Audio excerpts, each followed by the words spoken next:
1st October 2023, Nigeria, our great nation, will be celebrating her 63rd Independence Day. NTA Enugu is organizing a grand independence show for the children. It promises to be action-packed and simply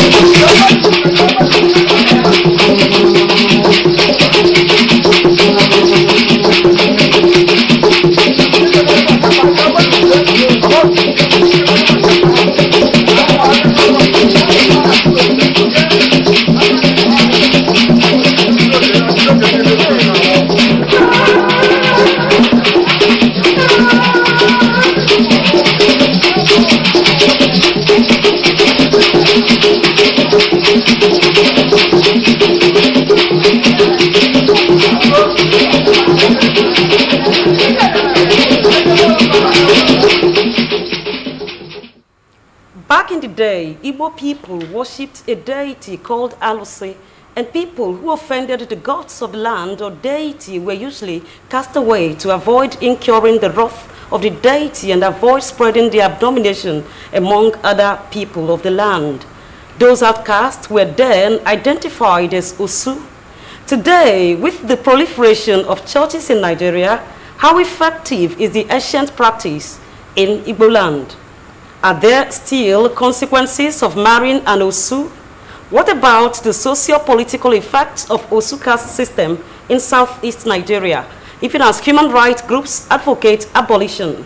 Correspondent on special assignment brings us the new wave of Osu caste system in Igbo land tonight. Also in our package tonight, PDP faithful storm Lion Building this Thursday to identify with Governor Mba on his victory at the Petition Tribunal. Also coming up, Enugu State Ministry of Health ready to roll out a 5-day preventive intervention program come September 25 against papillomavirus, which causes cervical cancer in women, plus fake life syndrome and perception in FCT. These and more formed a package on Rendezvous tonight. Good evening and welcome to Rendezvous, your Sunday companion designed to cheer you up and shift your attention from the numerous challenges in the present time. I am Comfort Ayim, but first, the news. We begin by telling you that Enugu State Governor Peter Mba has made a minor reshuffle of his cabinet. The shake-off affected the State Commissioner for Lands, who has been moved to the Ministry of Science and Technology. Also moved is the Chief Protocol Officer. Details of these developments will be brought to you in our subsequent bulletin. Stakeholders in Enugu and the Bonny State are intensifying efforts to create awareness about the life-saving human papillomavirus HPV vaccine against cervical cancer. Susan Eze reports that experts are convinced that the vaccine will go a long way in changing the statistics of cancer in Nigeria. As deadly as cervical cancer is known to be, it has been described as one of the most preventable and treatable forms of cancer, with a recommendation by the World Health Organization of the human papillomavirus vaccine as an effective antidote to cervical cancer. Healthcare providers are of the view that enrolling the vaccine into the nation's routine immunization schedule would be the game changer, and if effectively implemented, it will help make the huge burden of cervical cancer disappear over time. For Associate Professor of Public Health Medicine and Commissioner for Health, Enugu State, Ikechukwu Obi, this planned preventive intervention is a lifesaver, and the state is ready to key into the program. They are bringing this vaccination free. The best thing our people can do is to bring out our daughters to come and be vaccinated, because that will protect them from cervical cancer. The program, which will begin with a 5-day campaign on the 25th of September 2023, targeting girls within the ages of 9 to 14, will eventually settle into a routine immunization, and this, he said, is no time for immunization negativities. This is not a time for anybody to bring any controversy against vaccination. Prevention is better than cure. In Ebonyi State, there are more presentations of cervical cancer cases in recent times. According to Professor Henry Orochukwu of the Obstetrics Fistula Center, Abakaliki, this is due to greater awareness of the disease in the state. However, lack of accurate data on prevalence is still a challenge. We even go to churches, go to their August meeting, and then even talk to the wife of the governor to talk to the women to come for the screening. That's why you see sometimes you go there, you see a lot of people coming out there. The only other problem we have is trying to identify the prevalent serotypes of the HPV in Nigeria. We wanted to commission a research work on that, but the cost of that research was quite expensive. According to a World Health Organization report, clinical trials and post-marketing surveillance have shown that HPV vaccines are safe and effective in preventing human papilloma virus infections. This, however, works best if administered prior to exposure to the virus. In Enugu, Susan Eze, NTA News. Meanwhile, Enugu state government has rolled out a comprehensive package of initiatives geared towards uplifting livestock farming in the state. Governor Peter Mbah stated this at the maiden alumni homecoming of the Faculty of Veterinary Medicine, University of Nigeria, Nsukka. Timaroke Ugu has the report.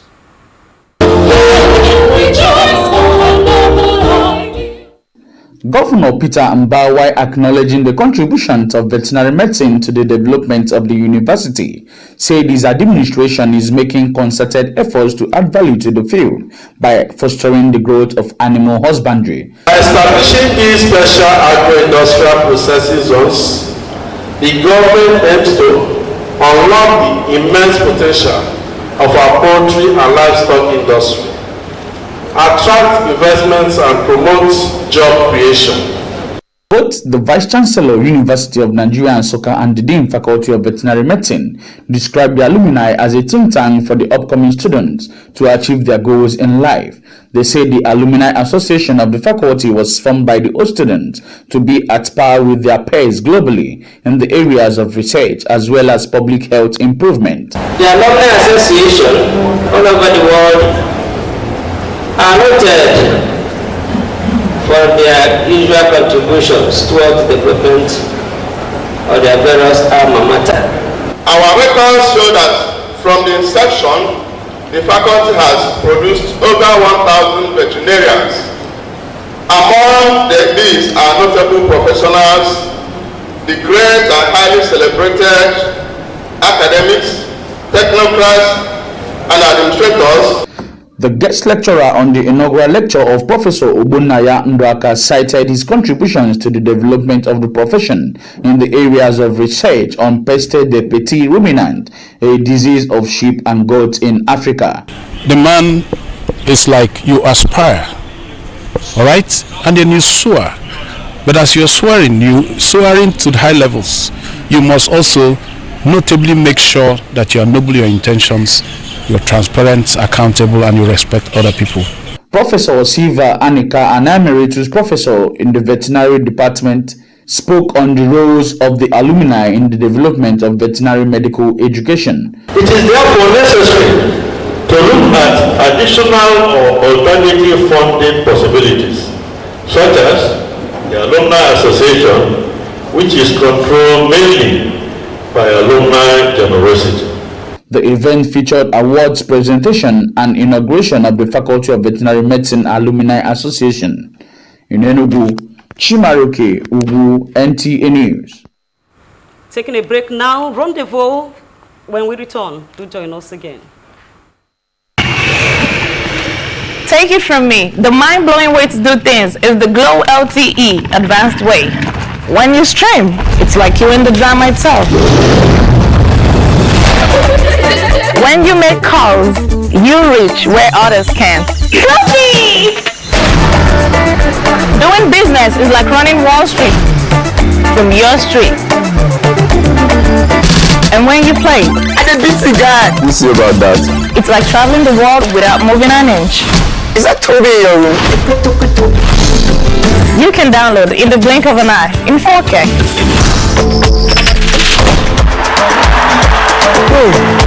And when you go for your dreams, it's like running with the strength of 3 nations behind you. Glow LTE Advanced, the power of 3 data networks in one. Get a Glow SIM or dial *301 hash.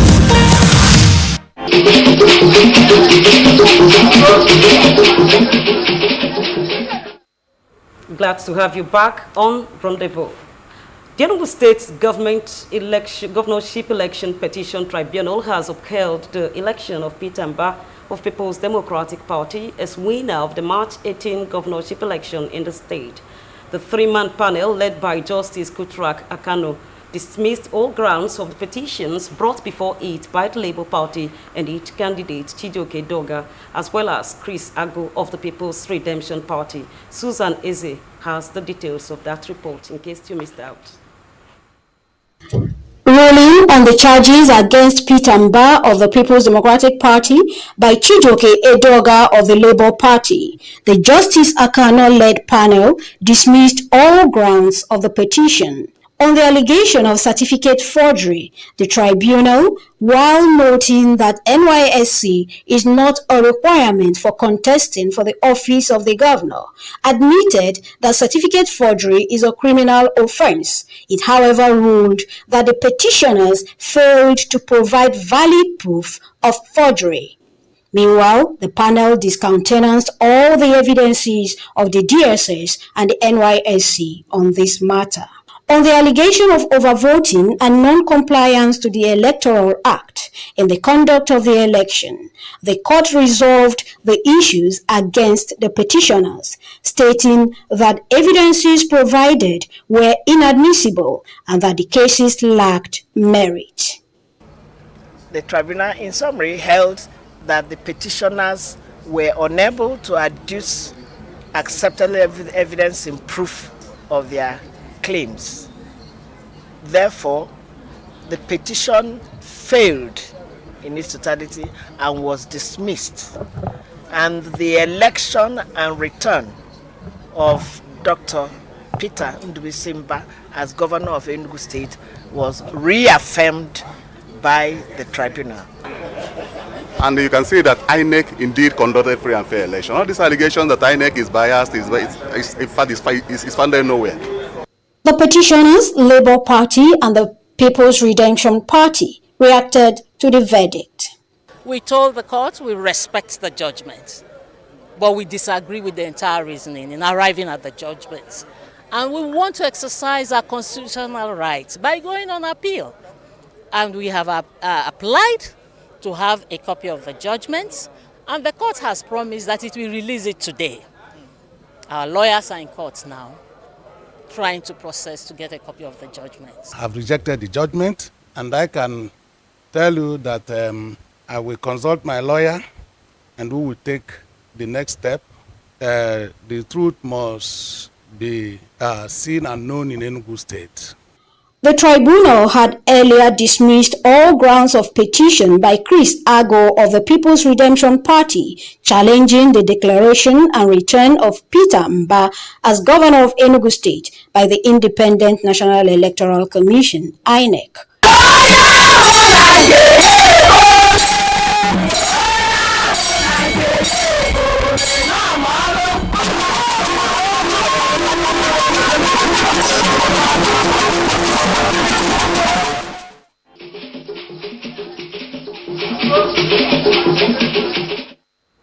The long-awaited judgments come and gone. Congratulations to Governor Peter Mba. Moving on, Lion Building was agog Thursday as PDP family gathered to congratulate Governor Mba on his victory at the Petition Tribunal. This is even as Governor Mba has lauded the decision of the Enugu Petition Tribunal, which dismissed the petition of the Labour Party LP and the People's Redemption Party PRP candidate, challenging his victory in the 2023 governorship election. Chikugu takes it up from here. It was a joyous atmosphere that attracted the People's Democratic Party faithful, government functionaries, friends and well-wishers to the government house to celebrate and congratulate Governor Peter Mba for the victory attained in the election tribunal over allegations by the Labour Party gubernatorial candidate Chijioke Edoga in the 2023 general elections. For the governor, it is a memorable day and a reaffirmation that the judiciary is indeed the last hope of the common man. He further promised to work assiduously to actualize his campaign promises. The Enugu State Election Petition Tribunal has just affirmed the mandate you, Ndi Enugu, freely gave us on the 18th of March this year. This is indeed victory for Ndi Enugu. Yes, it is also victory for democracy. Yes. Finally, it is also victory for our determination to restore water in all your homes in the next 68 days.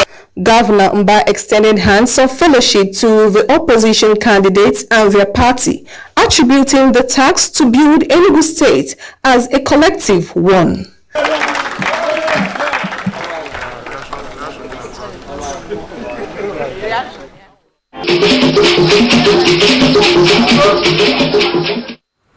Indeed, victory for Enugu and democracy. Once again, congratulations to Governor Mba. There is this perception by outsiders that some residents of the Federal Capital Territory portray a fake lifestyle and in most cases lives above their means. Do you have the same perception? Well, curious about this, Miriam George Jutabo sought opinions. Self and the values you hold most dear? Or are you spending your precious time trying to be who others say you need to be, do what others say you need to do, by pretending to be who you are not? These are traits outsiders claim many residents of the FCT portray. Abuja, the nation's capital, is viewed as an expensive city with high cost of rent and transportation, which many average Nigerians cannot afford. Many claim that, despite the high cost of living, some residents of the FCT are not being true to themselves as they struggle to pay rent, put their children in expensive schools, drive flashy cars, all in a bid to belong, while debts keep accruing. But how true is this? The young generation are also running away from the reality of life. They don't have patience to wait for their time. That subjects a lot of Nigerian youth into unnecessary lifestyle that are not supposed to be ordinarily. Some youths delve into criminality, some into prostitution because they are living larger or they want to live like somebody who started 30, 40 years ago. Of course, there are people living fake lives. That one is certain. You could see that there are some people, they can't afford a particular accommodation. They just want to be among the big shots. So, you know, and then some people believe that you have to live in the city, in the heart of the city, even though they can't afford it. They go to any extent to make sure that they get that money. Some people, you see them wear things, they just want to belong to the group. You know, they borrow, they do all sorts of things to just make sure they get used to that lifestyle. Many people are there. In fact, I've encountered a lot of them. When you approach you like this, you think, no, they have. By the time you get closer to them, you know that, no, they are not actually exactly what they are. There are people that is their way, they have chosen, no matter how you advise them, they have chosen to live that way. And the only things that can help, everybody should have the fear of God. However, it seems to be the case of different strokes for different folks. So is there any fake human being? That's the question I will ask you. If there is fake human being, how do they look like? So my perception that there is fake people in Abuja, I disagree. Although most times people want to craft a unique or cool image about themselves, but many pointed out that living a fake life is like borrowing from one's account or eating junks where you cannot get enough. as no matter how much you eat of junk food, it is not satisfying.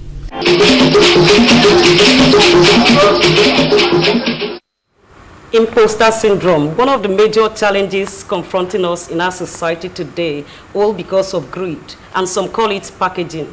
I don't know your perception about it, but my own perception is that we need to cut down our quota according to our size and be contented with what we have to further deal with this problem.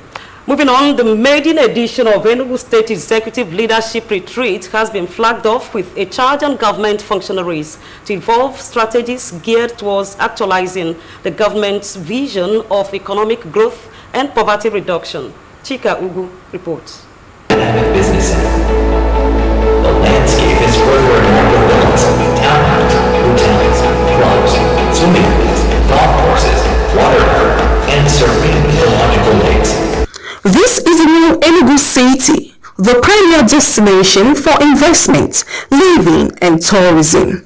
An Enugu state with 0% poverty rate, unlimited business opportunities, constant electricity and water supply, as well as security. A vision Governor Peter Mba believes is achievable with collaborative efforts of government at all levels through the provision of infrastructure, security, and an enabling environment for the ease of doing business. The governor identified institutions like the judiciary, civil service, legislature, and some social services as sectors to be strengthened. He therefore urged the executive members to put their wealth of knowledge and experience into work in order to grow the economy. We need to be very practical in our execution because we have to be extremely disciplined if we must execute effectively. The retreat is for the commissioners and heads of parastatals to conceptualize and share ideas to boost performance of leadership. You know that everything that the Excellency said since he assumed office requires a level of measurability. So performance is a key aspect of what this administration stands for. That's going to be the focus of this 3-day retreat.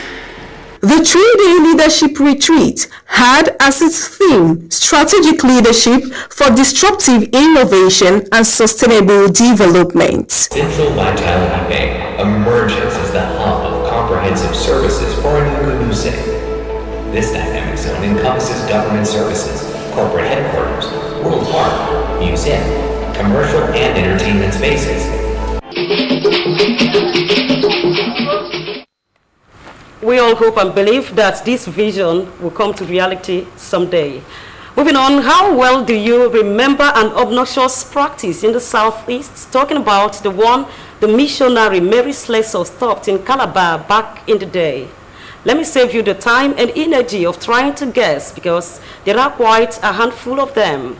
Our correspondent Chiegonu Aro on special assignment takes us to the age-long practice of Osu and Ohu caste in Igbo land.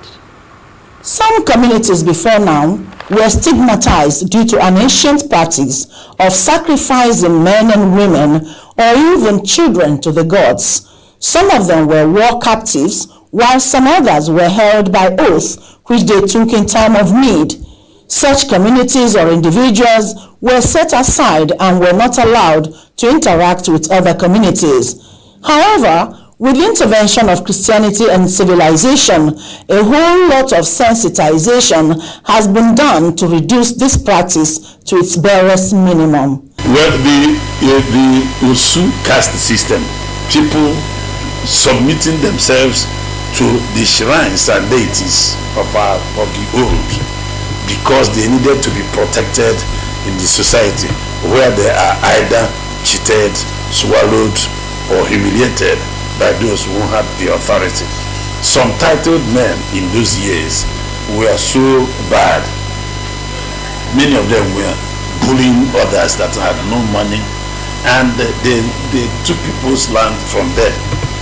In order to protect themselves from this kind of megalomaniac leaders, they now went to the shrines and deities and said that they were children of those deities for them to be protected. if we are saying that we are Christians, we are followers of Christ, that system should completely come to an end. A system where human beings like us, because they came into particular families, they were called outcasts. It's not good. And also, if we go by even the Constitution, Section 42 of the Constitution says that no Nigerian, nobody, no citizen can be discriminated against based on the circumstances of his gender or sex or political leaning or religion. So by that continuation of the Osu caste system and by Yohu, we are very much flouting Section 42 of the Constitution. And this is Now, did you know that you and I may have wine and dine with Ohu, an outcast, without knowing it? Because Osu know they show for face. So let's join our voices in the fight against the abolition. On that note, we call it a day on Rendezvous tonight. Next Sunday is another day for more. Thank you for joining us, and good night.